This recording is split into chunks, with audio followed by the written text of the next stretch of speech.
This gentleman, Inibehe Efyong, he's a lawyer, and he was there, and he had this to say.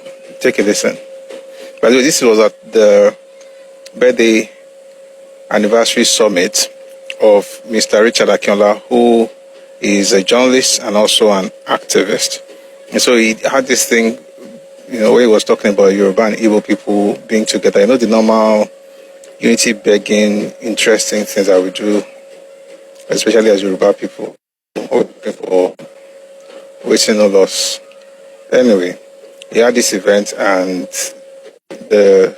I think he's a lawyer, Inibe, and I hope I'm pronouncing the name correctly.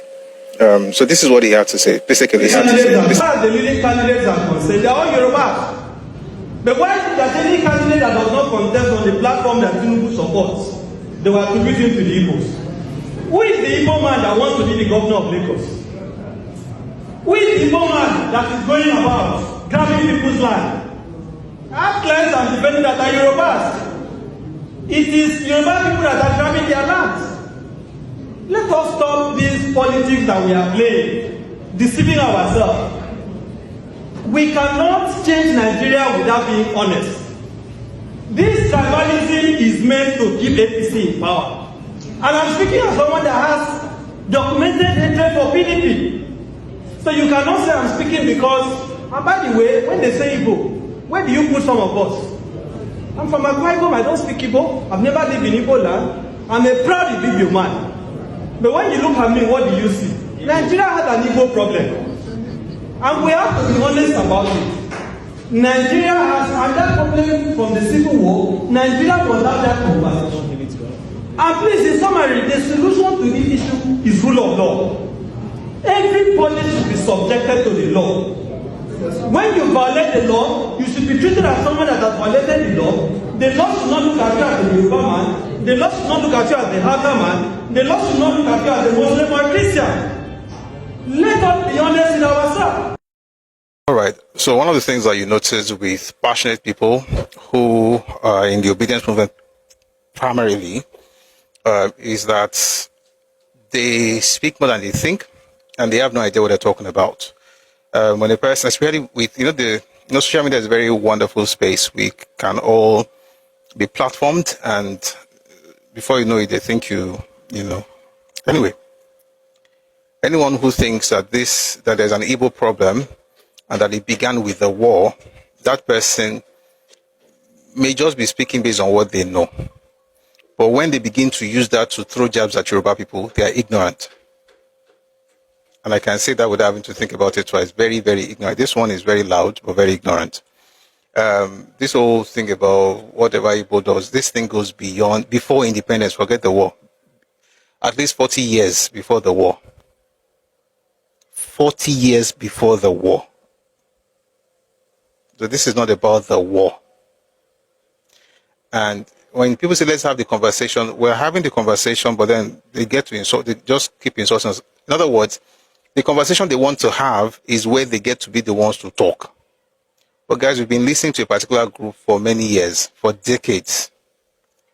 It's time to listen to what really happened, rather than just being carried away with all this nonsense, single narrative, like they call it. And then when he said, they're not trying to get Yoruba land, it's not Yoruba people that are contesting. Again, it's what you say when you're not really thinking very deep. So if, for instance, you have a Yoruba candidate who is always pandering towards a particular group, and you have a group who, in a bid to do something, they're telling you that your land belongs to nobody, do you not understand the fact that that's a way of actually disenfranchising you in your own space? But you see, because you don't come from that kind of place, you may not understand what it means. It's very difficult to say some of these things without, remembering where some people are from. It's not about Igbo, Yoruba, Hausa. It's about understanding boundaries wherever you go in the country. And the kind of politics we're going to be playing, that we should be playing in Nigeria, is the one that recognizes those boundaries. You can't be moving mad everywhere and say people should not say anything because we are one Nigeria. And that Igbo problem you mentioned, we're going to say something about it today because it's a particular, that phrase became popular after the publication of the book by Chinua Achebe. The first one, A Trouble with Nigeria, and then he repeated some of those things in There Was a Country. So we're going to read The Trouble with Nigeria later today. when he said that Nigeria would not be able to reach a consensus about anything else but hatred for Igbo or resentment of the Igbo. And I'm wondering, who do you really think you are? That the whole country will have nothing to have consensus on apart from hating you. Who are you? It's not that you are that important to people that they will now hate you. Like, they cannot do anything but must hate you. Anybody who always says that people hate, most times they're narcissists. And they know how to gaslight you to the point where you now be wondering if you are the one at fault, even though you can tell what they did, but for some reason you can't even put your finger on it anymore. And it's something that you've heard again and again. And when you hear, people talk like this, you almost feel like maybe I'm wrong for saying the things I'm saying, but no, you're not wrong. And certain people who have been made to go through this in time, in the past, one of those groups is Ekwere. And I'm going to play something to you from, not the full stuff, but it's from an Ekwere man talking about the experience of the past. And I'm going to probably just buttress it with some things from a book by another Ekwere man, Elechi Amadi, and what he said about this. By the way, no. I should finish my thoughts on that thing. When people say things like Yoruba and Igbo should come together, number one, you're not apart. So again, it's what you have with all this unity begging thing. When I hear people, and I'm beginning to hear it recently, people say things like Yoruba and Igbo should come together. Number one, I was like, were you apart? I don't think we're apart. And we're going to get into some things today. When we get to class, there are some things we're going to discuss today. We are not apart. But there's nothing like people coming together in Nigeria. Like it's a very pedestrian way to think. Let the ethnic groups come together. What does that mean? Again, we use some words that are abstract. You can't really measure anything. One of the things you learn in project management is to set SMART goals. I don't know if anybody knows. I'm sure you know. A lot of you here are, Ojogmo. It has to be specific. It has to be measurable. It has to be achievable or attainable, then relevant or realistic and time bound. So, it's smart. So for your goals to work, especially in the corporate space, they'll tell you that, do you have SMART goals? Is it specific? Is it measurable? Is it achievable? Is it realistic? Is it time bound? All this thing of let us unite is not smart. It's a very dumb way of thinking in a space like Nigeria. And the people that will suffer for it are the Yoruba people who they think pushback is hate. They don't even understand what they are pushing. But that's why I said all this thing of I am with Tinubu, therefore I want to fight. I see what they are doing on social media. They think it's a joke. Like, oh, those of us who are as bad supporters, let us put your name here, then follow for follow. Is this what you guys think it is? No wonder you are saying, maybe at this point, let us work together. I'm like, what did you think was happening before? It was ever any time. The first and I think the only time that the East actually initiated working with the West was in 1953. 1953. What happened was that Anthony Enaro, representing Action Group, had moved the motion for independence in 1956. The North didn't want to, go that route at that particular point in time, and understandably so, because they didn't have, all the advantages they thought the South had. And then the Action Group staged a walkout of the House of Representatives in Lagos. When they got out, NCNC people led by Azikiwe then came out to meet with Papa and talked about a coalition or alliance, which did not last, by the way.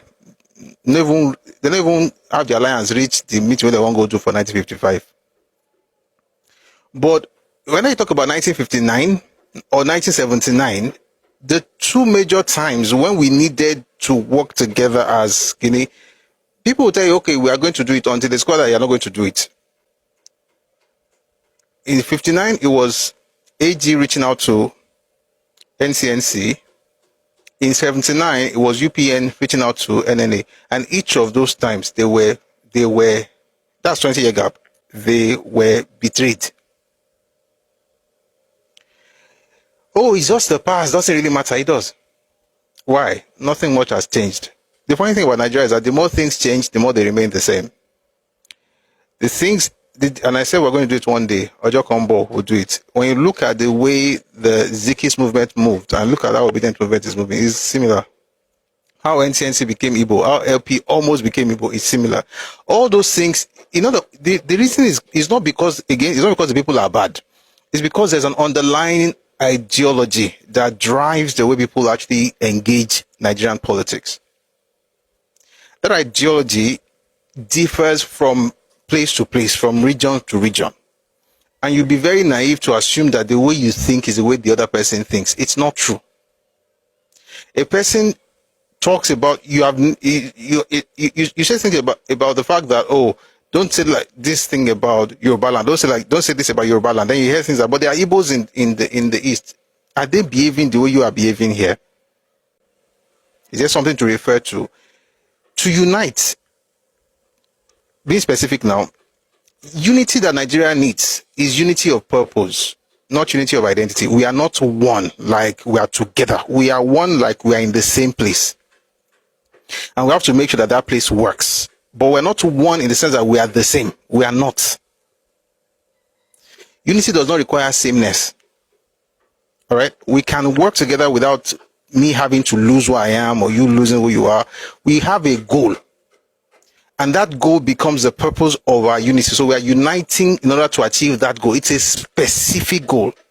And we mention exactly what it is. It becomes measurable. And then we want to know this goal, for instance, let's unite is not specific. We don't know what you mean. It's not measurable. We can't tell when we get there. It's not achievable. It's not achievable because we don't even know what we want to go and achieve. So how do we know when we achieve it? Or how do we even know if we can achieve it? Definitely, it is not realistic. You are just throwing words in the air. Time-bound, Bawo is not even time-bound. Because the point is that these are fantastic things that people say. Motivational speakers use words like this. Makes you feel good, but there's really no substance. So, the real thing is that if we want to grow in Nigeria, let's forget all this. Let us unite. It's a very, I'm sorry, I don't know why I'm starting like this today, but it's a very, I don't want to use the word dumb. It's a very pedestrian way to, the populace can talk like that, but I hope that those of us who listen, I like to believe that we are leaders in one way or another. Every other person outside can think like that. You can't think like that. Let's unite. What does it mean? There's a purpose. There's a task. We want to achieve that thing. Let's unite to achieve it. Period. And at this rate, where we are in Nigeria, we're going to have to reduce it to what will happen in people's states. And just like what Enugu has taught us right now, we may have to also go to people's wards. People go to their state and tell you that you have to get a job. You not to get a job in their state, you must be from the ward of origin. Me, Bori. We used to hear state of origin. I've never heard of local government of origin unless you want to go and get, that stuff we get in order to get passport. Well, I had to get. I don't know if they're still doing that way. You have to go back to your local government of origin. Excuse me. You have to go to your local government of origin to get this letter that you now take to customs and stuff. That's the only time. I've never heard that you have to do.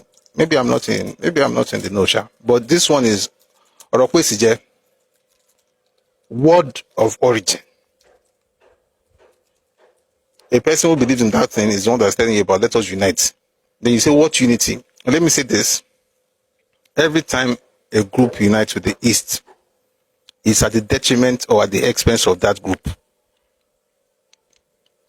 This is history. We're discussing history, Abi. Let's discuss history. 59. How did that alliance help the Southwest or the Western region? The West, no action group. The West had people in NTNT. From 59 to 64, how many people were able to get into the civil service from the West? And if it was so good, why was the white paper published in 1964? There's a pattern you notice. A person wants something, they ask you for unity. They get in there. It's not unity that will allow you win. It's unity that will favor them. Do I think it is wrong? It's not about whether it's right or wrong. It's not a question of morality. It's a question of interest. My interest is for everybody to win. Your interest is for everybody to lose so that you can win. We can't work together on anything apart from what I know that if you win, it will still fulfill my own desire of you must win, but I must win as well. This is why we have to be holding torchlight to see what they are doing in the afternoon, let alone at night. So again, if you have hate in your heart towards any group, drop it. But this thing of Jamo, let us work together, it is naive. There's nothing to do together. Just if there's a project or a plan or a goal or a vision, anything apart from, I won't mention it. Anything that will bless all of us, we'll do it together. But the idea that let us unite, that thing doesn't make sense. It is very abstract. It's just there. There. There's nothing. It means nothing. Okay? So I said all of that because I was trying to respond to that video where they said Yoruba and Igbo should work together. Those things just sound stupid. Work together to do what? To choose the next governor of Anambra State. To choose the next governor of Lagos State. Or your state. Or the next president. What it should be is this. The same way everybody in the north is how everybody should be. Go to the north, do well, but nobody has to tell you to respect your host because those ones they will kill you. They don't have time. Should we are speaking English? They don't have time. So, and I'm not saying it's right though. I'm not saying it's right. Killing human life is very precious. So, but we don't have to have that in order to have sense. So you come to Lagos, come to Yoruba land, you succeed, you do well, but you know your limits, and you don't have to see sickle, that cutlass or whatever, in order to understand the fact that you should use your brain. There's nothing like what we have to. Again, if you think I'm wrong, when it's time to come up, please come up and correct me. Work together. What does it mean? If you can explain to me, maybe I will learn. But as we are right now, let everybody do well, let everybody succeed, prosper, but work together for the East means dominate your politics. And nobody should come here and tell me something like, Igbo man doesn't really care, just want to sell his goods. It's a lie. It's a lie. Just want to sell. He doesn't want to do it. It's a lie. It's a lie. I've not seen this thing since. We've seen it every decade since 1930s. It's a lie.